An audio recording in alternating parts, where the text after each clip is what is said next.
What is good, YouTube? And here we are with another video. Today I'd like to talk about the Xbox Elite controller and if it's worth it in a way.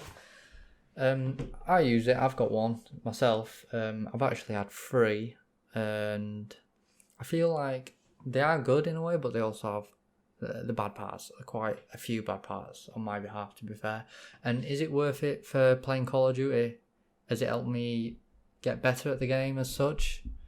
Well, yeah, I kind of feel like it has, and I'll explain why. I'll explain. So the pros of the Elite controller that I found are the button mapping. I love the fact you can any button to any button is basically it. But it's the back buttons that do it for me. The back paddles, I only use two. Yeah, kind of not using it to its full potential. I feel weird when I do it with my left hand, so I only have them with the right hand back paddles. But I have mine set to the jumping and sliding button, or the crouching button for COD, and I feel like it's just helped me so much, like slide cancelling, jumping around corners while being able to aim at the same time, and just the overall feel of it. Also, you can integrate or interchange, should I say, bigger thumb toggles for your for the aiming stick, which I find is a lot better. And if you remember back in like the Modern Warfare 2, Modern Warfare 3 days, you used to buy them thumbstick extenders for the 360. I'm not sure if everyone did, but I did. And you thought that would give you a mint aim, but never did. But well, it did, but depends really. So the customization is sick. The hair triggers as well. I love the fact that you can set the hair triggers to activate straight away. If you don't know what that is, it's where your trigger buttons have like a shorter stopping distance before it pushes in. Some games though, if you are using them, FIFA as such, if you've got it set so that depending on how much you pull them in, depends on how fast your player runs, it doesn't really work that well. So you have to kind of turn them off for games like that. And same with racing games, they don't really take to it. It's got a sleek design. I love the black. It is really nice. It is a bit heavy, that is a con. And they're quite expensive as well if you're playing COD casually and you're not too bothered about how many kills you get, or you just jump on to have a laugh with your mates and you're not really too fussed, then I wouldn't really buy one. I would genuinely really stick to just a normal Xbox controller if you're not looking to get better. Not better, but not looking to want to play competitively, if that makes sense. So that is one thing. And yeah, another few cons really, the loose parts. If you can keep them all in case, good, but if you've got like toddlers or anything, dogs that might knock it off the table or get a hold of them, they'll get sucked up in the Hoover.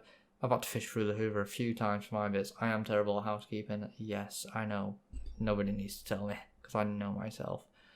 So yeah, you just got to keep an eye on that. I have had 3 myself, and the first one was a Series 1. I didn't find any problems with that apart from the rubber was wearing. But I've had 2 Series 2s now, and I've had the same button sort of break. It's the left bumper. It's not responsive as well. You have to proper push it in. I've not both from the same. Now that could just be down to me and my poor hands and my poor control of the controller. But yeah, that is something to take into note. They are expensive and you don't want them breaking like that. So it is quite not a good thing.